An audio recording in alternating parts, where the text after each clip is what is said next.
Ang susunod na programa ay rated PG. Ito ay nangangailangan ng patnubay at gabay ng magulang para sa mga batang manonood.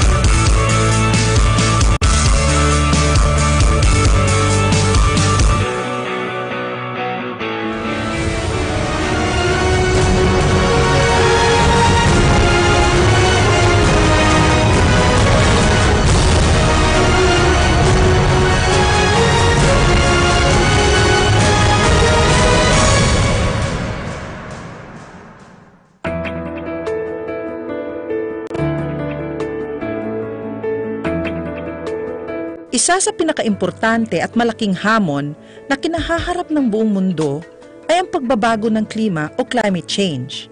Kaya patuloy na lumalawig ang kamalayan ng mga tao upang makahanap ng solusyon at makatulong upang tugunan ito. Kaya naman dumarami na ang nagsusulong ng mga environmentally friendly practices na itinuturing din na climate friendly.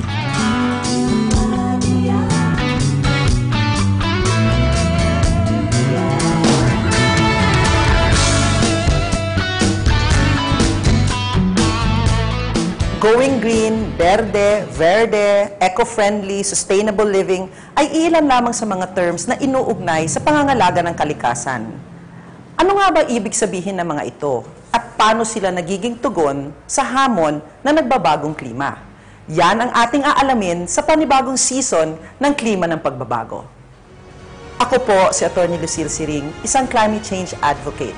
Inaanyayahan ko pong samahan ninyo kami sa pagtalakay sa nababagong usapin ng climate change.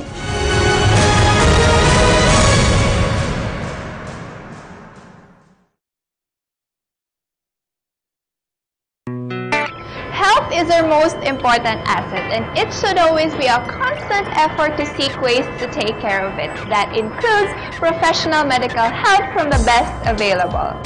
The Manila-Beijing Medical Associated Incorporated is known as one of the most specialized centers in medical services, backed by several experienced physicians.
Dahil na rin sa mga nagaganap sa iba't ibang bahagi sa mundo, dulot ng pagbabago ng klima, unti-unti nang tinatanggap ang mga pulisiya na panggobyerno na nagtutulak ng sustainable development. Kasunod nito ang mga benepisyo para sa mga pribadong sektor na nagtutulak na rin ng mga produkto na alinsunod sa environmental standards. Unti-unti nang dumarami ang mga consumers na tumatangkilik ng mga green products. Kaya hindi maiwasan na meron din namang nagsasamantala. Tulad ng mga greenwashers o greenwashing, isang marketing strategy ng mga produkto kung saan nagkukunwari na green ang kanilang produkto pero hindi naman pala. Kaya inulunsad sa Pilipinas ang eco-labeling upang ma-maintain ang quality and standards ng mga produkto at serbisyo na tunay na sumusunod sa green concepts. Hi, Rene. Thank you for having us here in your office. It's my pleasure. It's an opportunity for us to show how our company is contributing to the green construction industry. Naiintindihan lang ng ordinaryong Pilipino is semento. Okay. So sa kanila, semento yan, ginagamit yan para sa bahay. Pero hindi nila alam yung kwento ng kumpanya na gumagawa ng semento. Please, can you tell us more about your company and what it's doing? Okay. Nung dekadang 1950s, hindi masyado pong pinag-uusapan yung climate change and environmental issues. No? Nung tinatagang Republic Cement in 1955 sa Norsagaray, Bulacan, kami ang unang-unang planta, we're the pioneers in the dry process plant. Ngayon, papaliwanag ko lang kung anong pinag-iba. Yeah. Normally, noong time na yun, most of the cement plants, ang ginagamit yung wet process.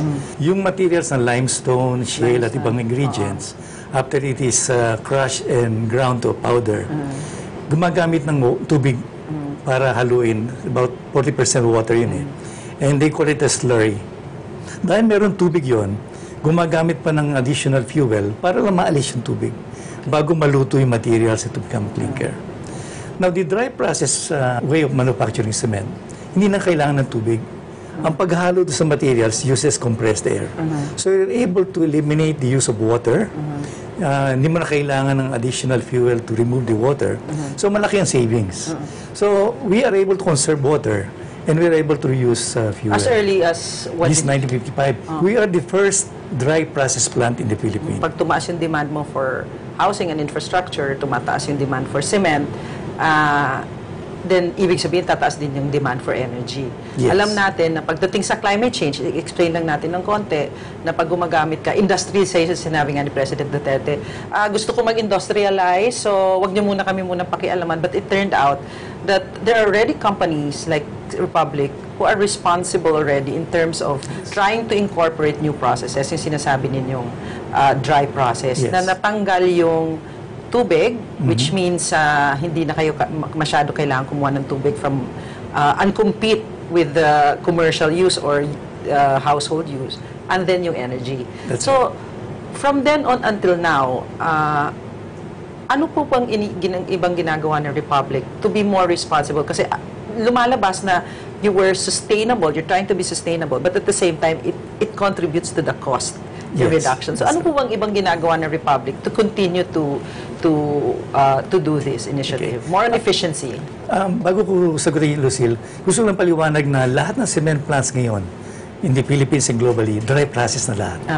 Kasi nakita nila yung advantage ng dry process. But to answer your question, bukod doon sa dry process, nung mag-expand ang planta namin in 1997, naging 1 million tons na kami. Kami una din gumamit ng horizontal roller mill. It's a, tawag namin horror mill. It reduces wear at 30% less consumption ng power. Kaya yun, kami rin ang unang pioneer na gumamit ng horror mill. Dahil sa kabutihan ng mill na yon, last year and 2 years ago, yung bagong version ng horror mill, naglagay din kami sa planta namin sa Teresa at sa Norsagaray. Mabanggit ko lamang na dito sa Luzon, 4 ng planta namin. Kasi meron kaming 4 na advocacies.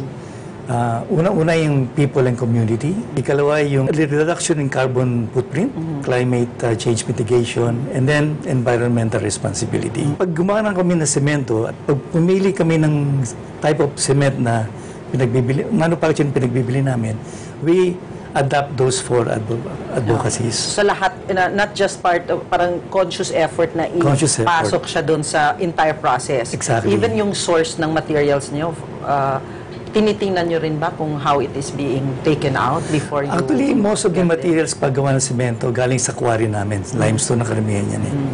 And the others, na ginagamit na sa production. Of course, we use coal as a substitute. Pero nabanggit din lang natin yung fuel. We have started using alternative fuels. In fact, we're now using biomass. Nung araw, nung mura pa ang bunker oil, most plants were using bunker oil. But mula nung tumaas ang presyo ng bunker oil, nag-shift na to coal. And then, dahil tumataas din ang presyo ng coal, we're now looking at alternative fuels. Kaya kami, up to 20%, sinasubstitute na namin ng rice husk. Pati yung mga, what we call yung waste products ng mga fast-moving consumer products, like toiletries, food, soft drinks, disposable diapers. Lahat ito, yung mga nire-reject nila because quality problems, sinesred dyan at ginagamit namin fuel. When did you start doing this? We started what we call co-processing way back 2002 pa. Nag-umpisa na kami 2002, yan. even before people are starting to talk about how to make yung efficiency. Siguro market force din, dahil alam natin ang Pilipinas, isa sa pinakamahal na kuryente. And ibang companies are not forced, but are maybe forced to look at alternatives. Simply what you said, in terms of cost, like bunker fuel, coal, having increased its prices. But because of the Paris Agreement, and even with the global trend now, it would be good for companies like Republic to be more proactive and look at this alternative, because eventually there will be some regulation down the road.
A world that recaptures the value of life, creating your moments,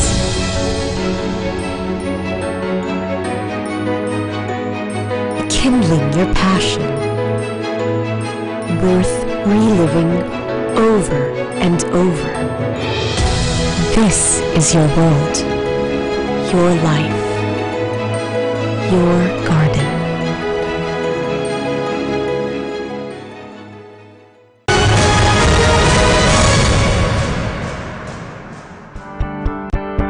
Upang mapangalagaan ang kalidad ng mga eco-friendly products, itunulak ang eco-labeling. Ang eco-labeling ng mga produkto ay nagsisilbing gabay sa mga namimili na ang kanilang binibili ay tunay na sumusunod sa mga practices na nakakatulong sa kalikasan. We're talking about eco-labeling, and I understand that your company have applied for an eco-labeling. Yes, we applied for eco-labeling in 3 of our plants. Because we also produce green products. Let me explain first. Right now, ang main product namin is what we call Republic Portland Plus. Kami lamang sa Pilipinas ang gumagamit ng fly ash.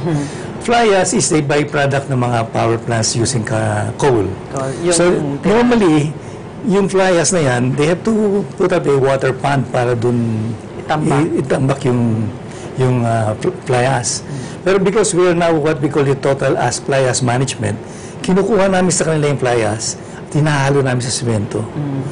It makes our cement, blended cement, more durable. Yung fly ash is not only are we able to contribute to protecting the environment by removing it from water pond, we're able to use it in our product. So in a way, it's a reuse. It's reuse. Reuse. So yun yung po ang in-apply ninyo on eco-label.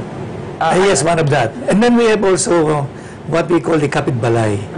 Nung nagkaroon ng Typhoon Yolanda sa Visayas, and there's a need for rehabilitation and reconstruction, we came up with a new porcelain cement called kapitbalay. At yun ang ginagamit nila for reconstruction to sa right now. Right now. And we've been successful in doing that. In areas affected by the typhoon.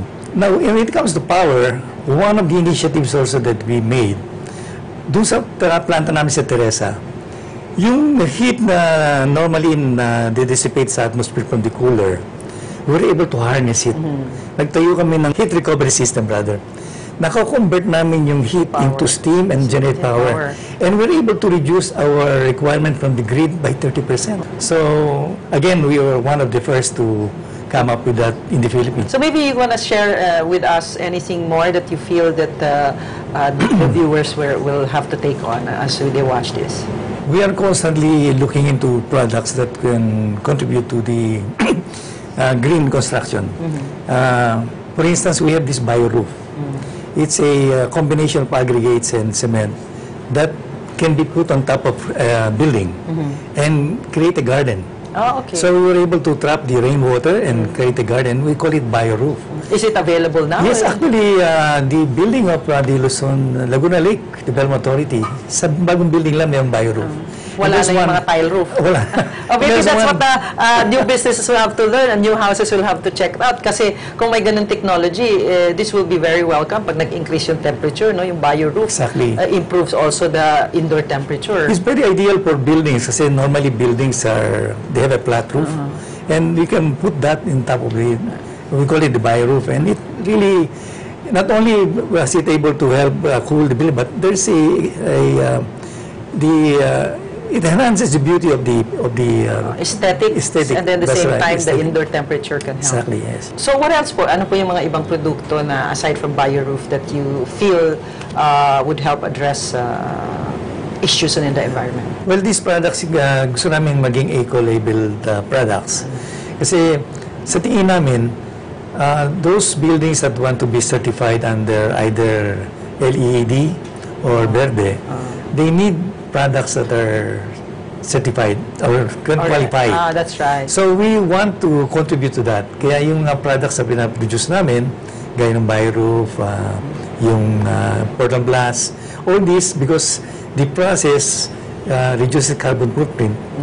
They are certified and qualified. So we're able to make the consumers aware na there are this kind of products that they can use. So, sir, I think pretty much it. I know this is not the first time that we're going to visit you here. Most welcome. And we hope to have your continued support. And we're very, very happy. And it's nice to meet you po. My pleasure. Thank you. Thank you very much, Steve.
Pagdating naman sa mga service-oriented businesses tulad ng hotels and restaurants, may mga nagtutulak na rin ng mga green services at parte na ito ng kanilang corporate social responsibility.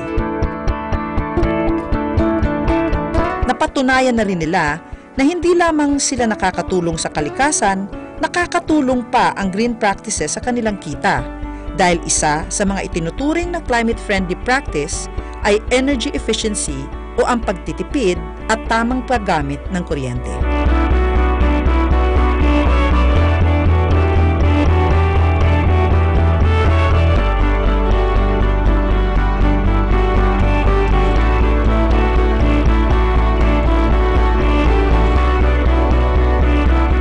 What can you say about the owners and the founders of this hotel? Well, the owners, ang masasabi ko lang is innate na sa kanila yung pagiging environmentalist.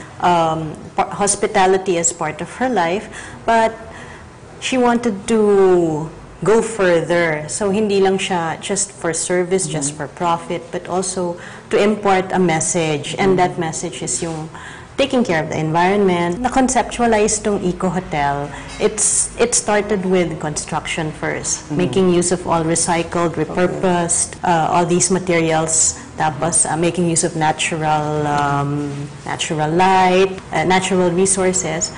And then, later on, nag-evolve na siya into just green practices that went all the way down to the staff.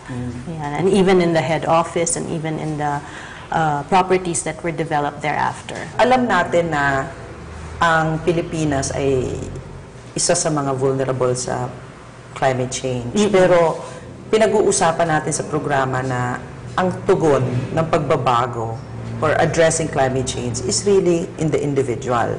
Pagdating dito sa Eco Hotel, you mentioned yung infrastructure. Anong conscious effort ang ginawa ninyo para masabi nyo na talagang pwede nyong tatakan ng Eco Hotel? Nag-research kami on how we can go green further, like apart from yung just making use of natural sunlight and saving So nag-umpisa na muna rainwater. kayo sa design. And then from the design, kung ano yung ilalagay nyo sa building. Yes, yes. At you realize na medyo mahal, obviously kasi 'di ba, supply and demand. Kung konti pa yung demand, di konti yung supply, so the Yes, higher the cost. Pero nonetheless, you went with it. You felt that it is a marketing strategy that will work or might work. Did you see in that plan na along the way, despite yung cost niya na mas mahal sa umpisa, still the bottom line of the business kikita pa rin? Yes, because it's one of a kind eh. Like other hotels na or other establishments that pretend to be green, can honestly say na every practice that we have our staff embark on is actually more researched. Parang pinag-aralan talaga namin na ano siya, hindi siya makaka-harm ng environment. Example, let's look at the walls. You know, I noticed bricks here. Saan galing siya? Homemade bricks siya, bale. Our supplier is also eco-friendly. Tinuruan kaming gumawa ng mga bricks on-site. On-site. Para wala ng mga transportation, less carbon footprint. So dito na lang lahat yung mga block saver, dito na lang lahat namin ginawa. Yung mold niya, supposedly para hindi na siya, how do you say, magaspang.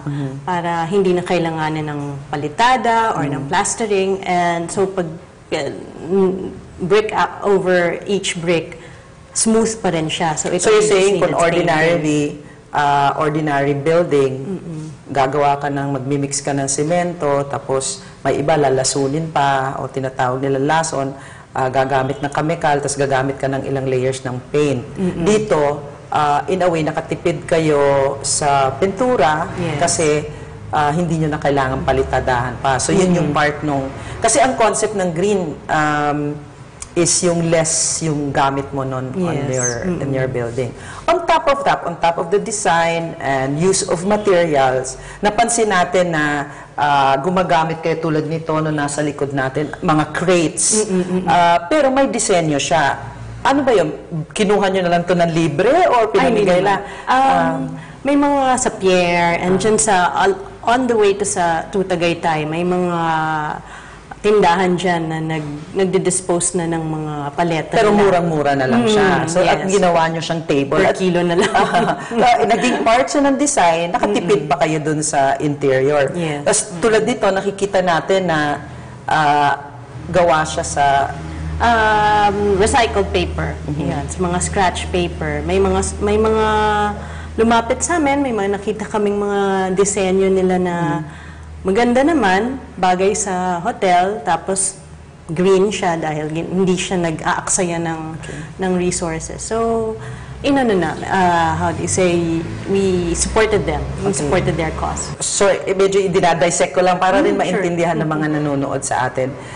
Yung water consumption nyo, anong gamit ninyo? We have a solar water heater sa second floor, and then the normal heater na sa ground floor. Sa ground floor.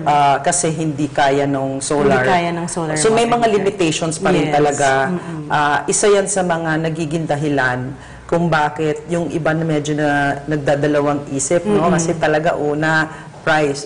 Pero nonetheless, you did everything you wanted to do to make it really as efficient as much as possible. The lighting, as I noticed, you use old wine bottles as part of your design ng ilaw, and you consider yourself a boutique hotel. Looking at all that, since you opened in March last year, how did it translate into in terms of your bottom line, your revenue? Okay. Tagaytay is a weekend market all year round. Let's just say weekends would be the peak, and then weekdays would be the lean. So we were banking on every weekend and every long weekend and every holiday. Tapos, word just got out na there's this little hotel along Aguinaldo or Nasugbu Highway. Tamang-tama lang yung presyo, tamang-tama lang yung size, no frills, pero it's very comfortable. Merong isa-isa na, merong mga gusto ng mag-feature ng hotel, bakit siya green? Siguro na-intriga sila eh. Why do you call yourselves green? Yeah, but other than the interest, did it translate to some revenue, for example? Yes, because of, in fact, when we came out in one feature came out, it actually, yes, we noticed that there were changes in, there was an increase in booking. Not just walk-ins, pero pati sa mga online travel agencies. All of a sudden, like, there were a lot of inquiries. Primarily in curiosity. Yes, yes. So it's really is a challenge for you to make sure that you are what you market. Kasi marami diyang naglalagay ng, we're avoiding what we call the greenwashing marketing type of strategy where they say they're green and yet they're not really green. What you call this, your tagline. Yes. It says here that where green is not just a color, it's a way of life. So can you please expound on that so that our viewers can also would like to do the same tagline? Okay. Apart from imparting the green way of life sa mga staff naman, which is in admin, would be going paperless, making sure that collected rubbish will be stored and then made use, repurposed for another project or even for the premises. Yung mga guests namin the guests are being reminded of like eco ways to save the planet. And that's, let's say, the mere act of switching or closing the tap, turning off the lights, turning off the aircon when you're not using them, turning off the television, and not leaving the water running while you're lathering or while you're brushing your teeth. These are like simple reminders that unfortunately a lot of people forget. Going green is it's not new actually. It's like going back to your roots. Pag pumunta ka sa probinsya, ang bahay kubo is a perfect example of a greenhouse. Nasa baba yung mga manok. Kasi actually, ventilation din siya pataas dun sa bahay kubo. And even the bahay kubo, the nipa, ang intention niya is really to repel the heat. Pero in the modern times, obviously, in a hotel, although I notice at the rooftop, meron kayong parang nipa na area. Itong going green is, kung ipapaalam natin sa ating mga nanonood, you might say it's unique because we're starting to forget that it's actually what we are already as a people. And establishments such as yours and those who are willing to go green, it's really just a matter of going back to our roots. Kaya I'm glad to hear na your marketing strategy is working well for you. And I'd like to thank you for giving us the opportunity to feature this in our show. And is there anything else you want to impart to our viewers? Well, just that despite all the talk about going green being expensive, actually, it's in the little ways that will make the difference. It's like simply, let's say, this herb pot. This herb pot is actually made from plastic bottle na ginupit. Tapos binutasan na lang sa ilalim, so it's not going to It's really about imagination. Yes, it's a little creativity, a little love for the environment. Ang tendency kasi natin, pag marami na tayong pera, pag nagtipid ka, kuripot ka, pero actually hindi. You're now putting another reason why you have to do this because with the advent of climate change, sabi sa climate change, dahil sa mga activities ng tao na medyo abuso na. Kaya kailangan natin tandaan na we have to go back to a simple life. Not really simple, but just reduce. Kung na part ng na-imbibe, that it helps also your business as a whole. So, anyway, Abby, thank you so much for your time. And it's such a beautiful place, and I'm sure I'm gonna go back and I'm gonna bring my friends along with me. So, thank you, and have a good day. Thank you, too.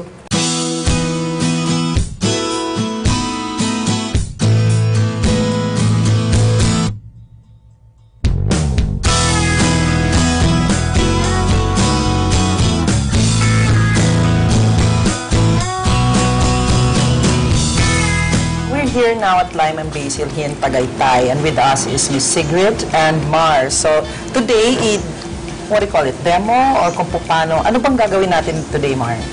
Gagawa po tayo ng lime and basil salad.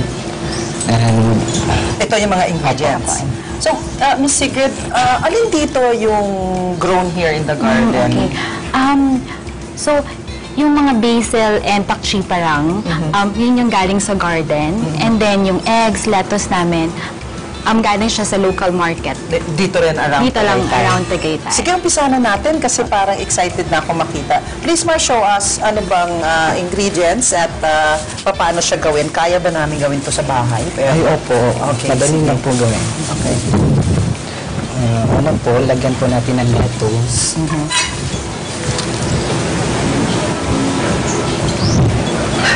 Habang ginagawa niya to, Miss Sigrid, itong ginagawa ni Mar, laging tanong ng iba, ano bang difference? Pag organic, kasi baka mahal, ano bang motivation para gusto natin pumili ng mga organic? Pag organic,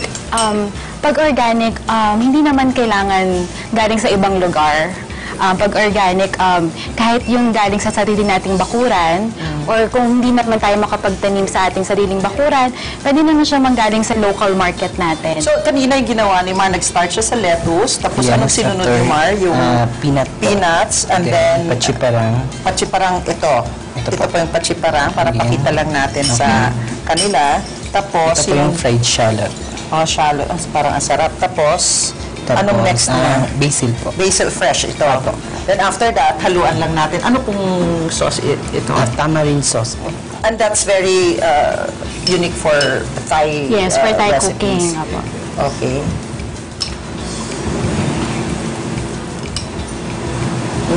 Okay.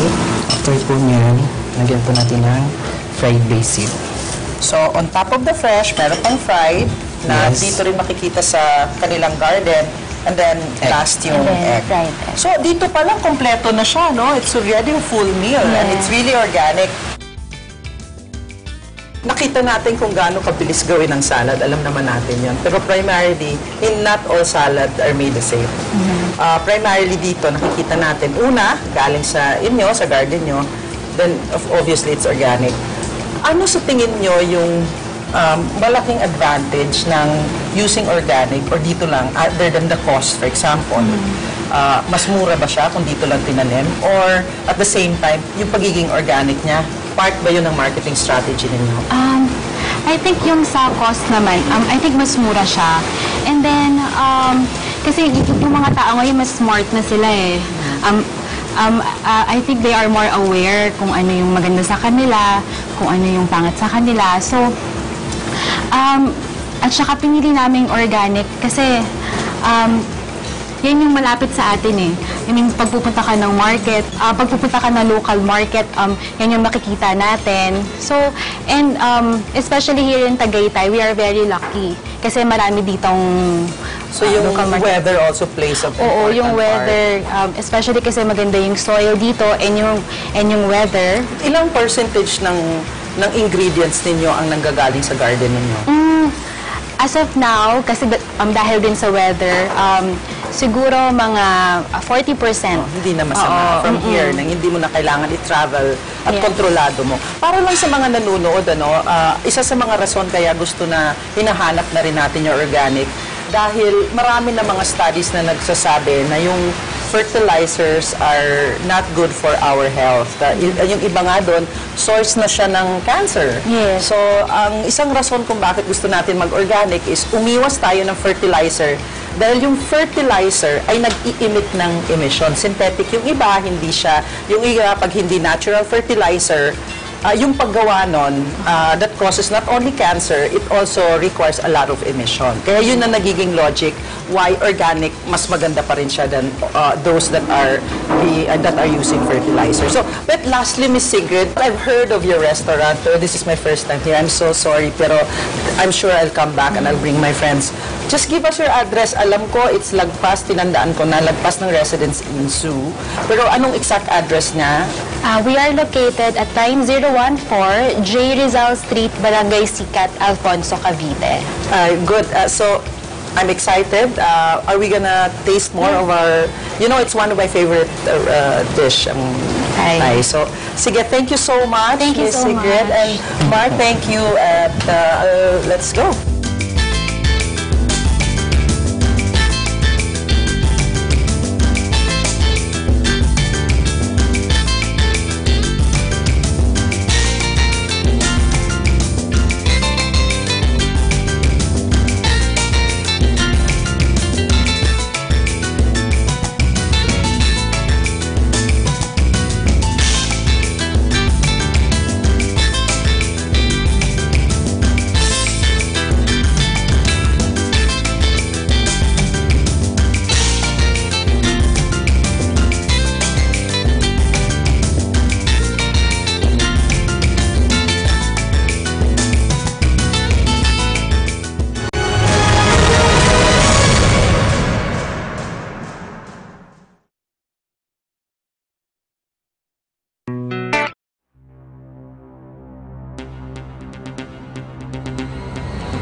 Ang pagiging maaksaya sa kuryente ay itinuturing na nakakasama sa kalikasan dahil nananatiling coal at gasolina ang major source ng kuryente sa Pilipinas. Ang paggamit ng coal at gasolina ay bumubuga ng mga greenhouse gases na siyang itinuturo na dahilan ng global warming.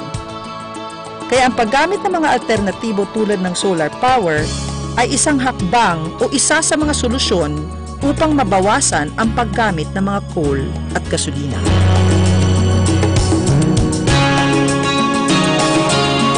Emma, since we launched it in January 2015 last year, pwede mo kaming kwentuhan since the launching at kung ano na ang narating ng Via Verde or overall ang solar-powered homes ng Imperial Homes. Actually, from the time na binigyan tayo ng award ng World Bank at saka yung recognition ng United Nations at climate change under you, Lucille, yung binigyan natin na 24 units ng award na yon, sa ngayon nasa 677 ang ongoing na construction. And meron na kaming mga na-turnover ng mga buyers na na-take out na ng Pag-ibig. And from them, parang hindi na rin hindi na huminto yung recognition ng kumpanya. Just this year, medyo talagang I was so overwhelmed with the recognition that was given by Financial Times and IFC in London. Binigyan nila out of 277 entries all over the world, at 93 countries, yung first time sa Philippines na nabigyan ng recognition for Transformational Business Award, ang kumpanya, which is a big honor for the country kasi it's an award for companies that are yung low carbon, nag-aano ng low carbon, and first yun sa bansa natin. Yun na yung masaya gusto. ko. Kaya I'm so proud kaya after natin we featured you during the launch, gusto kong balikan kaagad dahil gusto kong ipakita kung ano na yung progress. Na-mention mo Pag-ibig, no? Nagtini-take out na rin niya. May kailangan pa rin natin makipag-ugnayan sa gobyerno. Plus the awards that you've received in just a matter of a year and a half, no? And the interest continues. Pero nasa Batangas pa lang kayo, wala ba kayo sa ibang lugar na para naman malaman ng ating mga nanonood na baka meron kayong mga project doon na kasi ang dami na nagtatanong, ayon sa iyo, ang dami nang tatanong. So anong plano ng Imperial Homes in terms of expansion? In fact, marami nang sabay-sabay kaming ginagawa ngayon nandyan sa Legazpi City na puro brownout. Yung unang binuksan namin na solar-powered community almost sold out. And then, nag-umpisa kami sa Iriga, and then Cabanatuan. And these are all single homes and townhouses. Yun yung mabenta.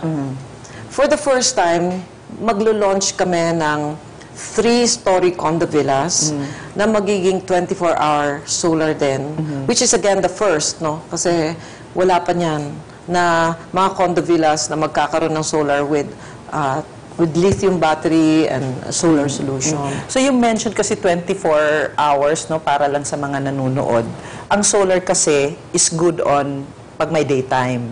Pero pwede mong store sa batteries yung mga hindi nagagamit na or yung mga absorb. Sabi na, simplihan lang natin, yung nakukuha sa solar, kaya nagkakaroon ka ng 24 hours, battery na ang magpapower dun sa oras na wala ng araw. Tama ba yun? Tama yun. Lahat ng, for the low-cost market, yung mga bahay na ginagawa namin, lahat ng kanilang appliances, pwede na nilang gamitan maski na gabi. So, yung 24-hour solar na yan, pwede sa refrigerator, pwede sa television, pwede sa iron, pwede sa washing machine. Tinuturuan namin ang buyer kung paano siya dapat maggamit. At paano niya ma-maximize yung paggamit ng solar during yung maraming araw. So, yan ang ano namin. Kaya gusto natin ipakita yung mga ganitong negosyo, tsaka mga ganitong efforts tulad ng kumpanya ng Imperial at iba pa. Kasi ang Philippines, ang isa sa pinakamahal na kuryente. So, kung anumang maititipid ng bawat bahay ay napakalaking halaga na yun sa ordinaryong Pilipino. Pero overall, alam natin na pumasok ka dito, tinitingnan mo pa rin yung bottom line, no? Na bawat negosyo kailangan kumita. Pero ano pang nakikita mong naging advantage para sa kumpanya mo as a whole nung nag-umpisa ka na talagang itulak ang solar-powered home sa Pilipinas? Being the first, congratulations. So, From 2013, wala kaming solar. Sa ngayon, 2016, ang sales namin tumaas ng 300 times.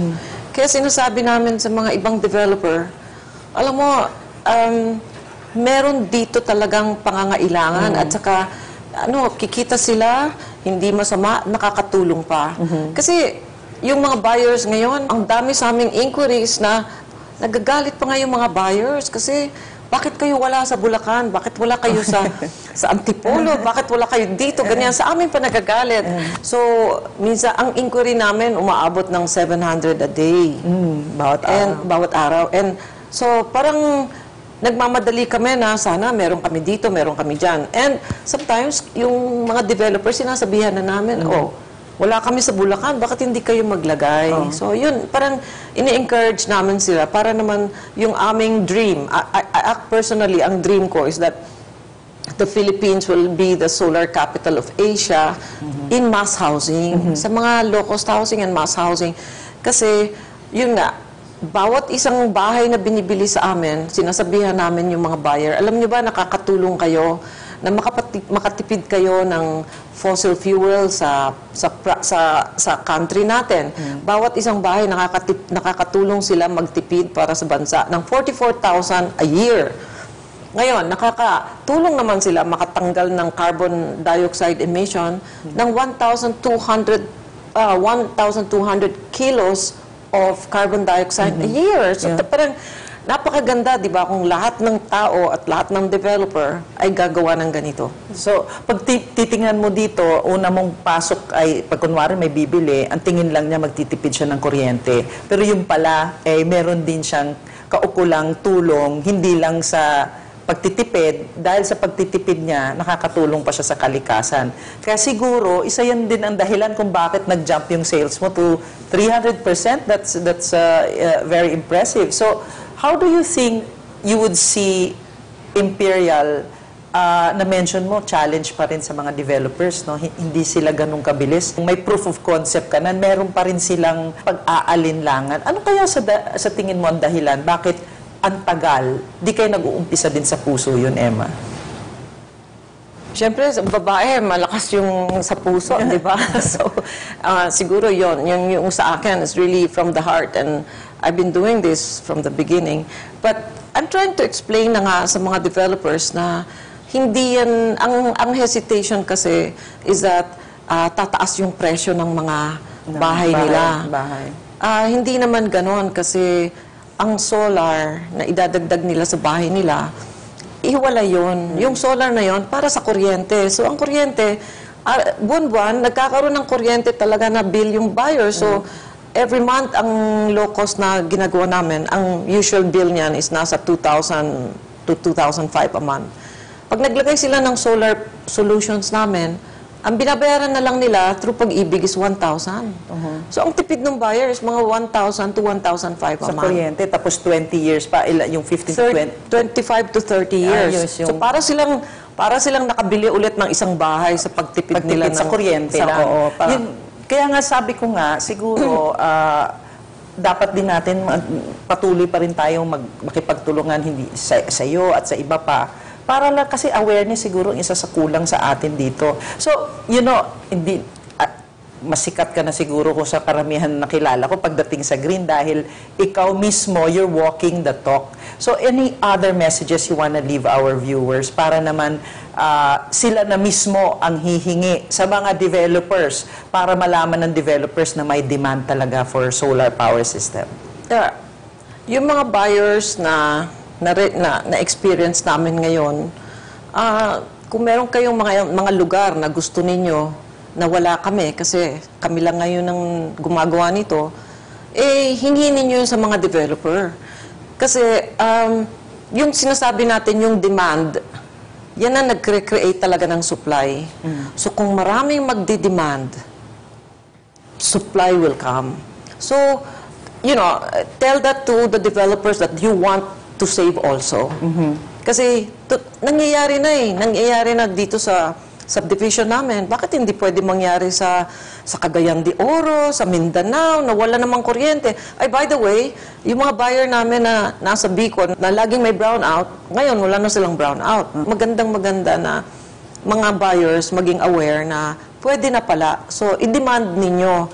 Hopefully, ang Imperial makakapunta sa iba-ibang lugar na yan. Pero siyempre, mas maganda kung lahat ng mga developer magsasama-sama para naman yung ating goal na maging Tsaka bumaba din. Pag madaming demand, dadami supply, mas bababa pa ang presyo ng system. Kaya siguro iyan. Pababa naman yung presyo ng solar ngayon Pati yung battery, bababa rin yan.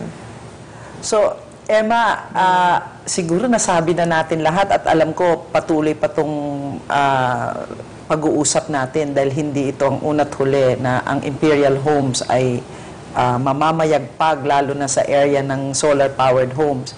But this is also a perfect example that I will leave to the viewers that when you do systems like this, kaysa naman nagre-reklamo ka sa gobyerno, bakit may brownout, bakit si ganyan, walang kinabit, bakit naputol, ito ang perfect example na you bring the solution in your own hands.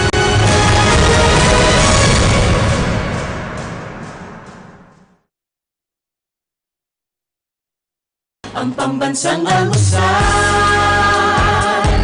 pambansang almusal,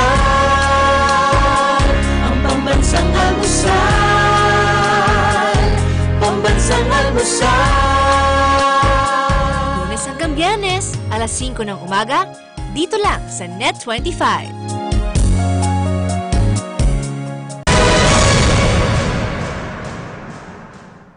Ang ating mga tinalakay ay isa lamang pasimula upang itaguyod ang mga pamamaraan na nakakatulong hindi lamang sa ating kalusugan, kundi pati na rin sa ating kalikasan. Habang tumataas ang ating kamalayan sa pagtugon ng nagbabagong klima, sana sundan ang ating kamalayan sa isip at salita, pati na rin sa gawa. Sana, sa pamamagitan ng programang ito ay mabuksan ang ating mga mata at isipan, makilos ang ating mga damdamin, upang umagapay sa nagbabagong panahon. Ngayon, ang pagkakataon para sa klima ng pagbabago.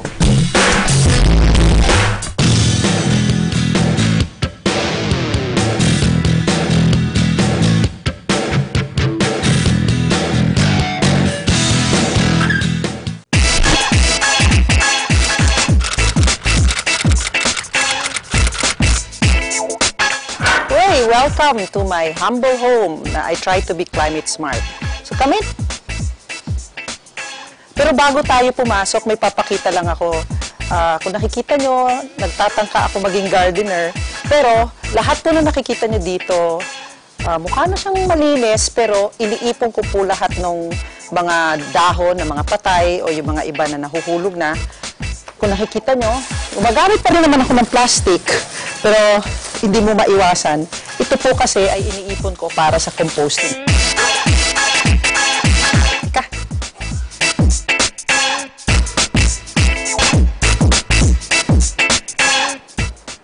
Yan ang aking bumbilya. Ang tinatawag dyan ay incandescent. Yan ang mga pinapalitan na natin, pero hindi siya talaga incandescent. Sa loob niyan ay may LED light. Design na lang po niya ang incandescent. Makakarating kayo dito, maganda yung temperature kasi naka-on yung aircon ko.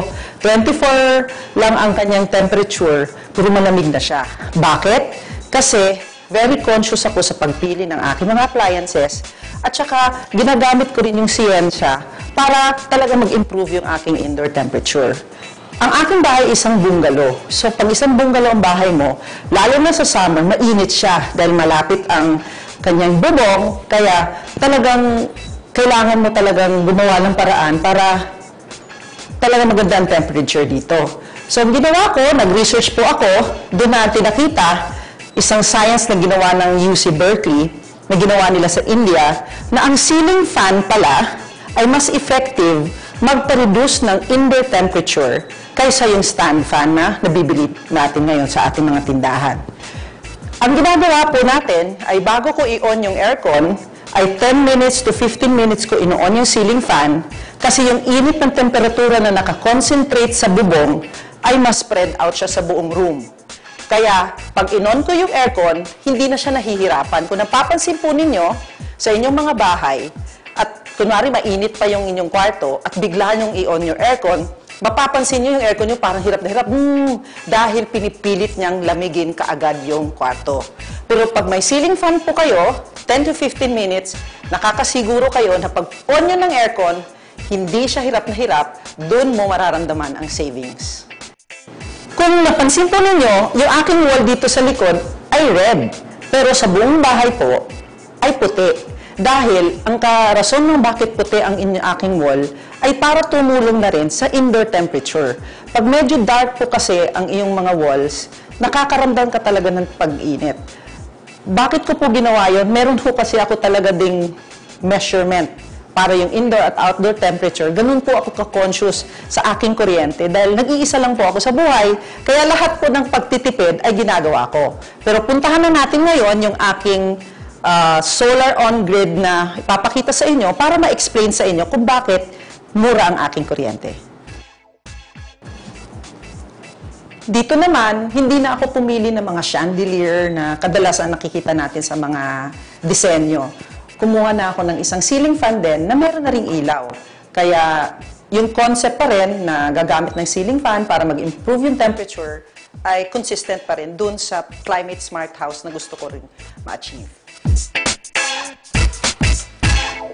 Ito yung inverter ng solar. Meron akong 10 panel sa bubong. Lahat po ng power na nakukuha natin na generate during daytime, kung saan malakas ang araw, ay pumupunta po dito, kino-convert niya, at yun naman ang pinapalo niya sa Meralco. Kung ano man yung napoproduce ng aking solar during daytime, ay binabayaran nyo ng Meralco sa akin. Binabawas sa total bill ko. Kaya so far, yung last bill ko po, halos 53% ang aking savings. Papakita ko po sa inyo ang aking bill para talaga mapatunayan na ang solar on-grid rooftop ay napapanahon na. Kaya dapat lang po sa atin ay tingnan natin at bigyan natin ito ng pansin.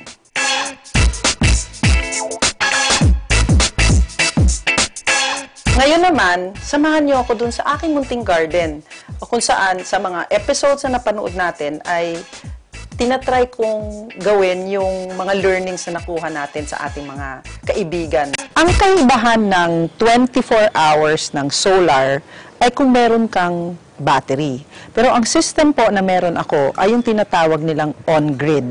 Meaning, dahil sa batas ng Renewable Energy Act ng 2008, pinatupad na po yung tinatawag na net metering system kung saan ang bawat bahay o bawat establishment ay meron silang right na kung meron silang solar panel ay i-apply po ito sa mga Meralco o yung local cooperative na tinatawag nila.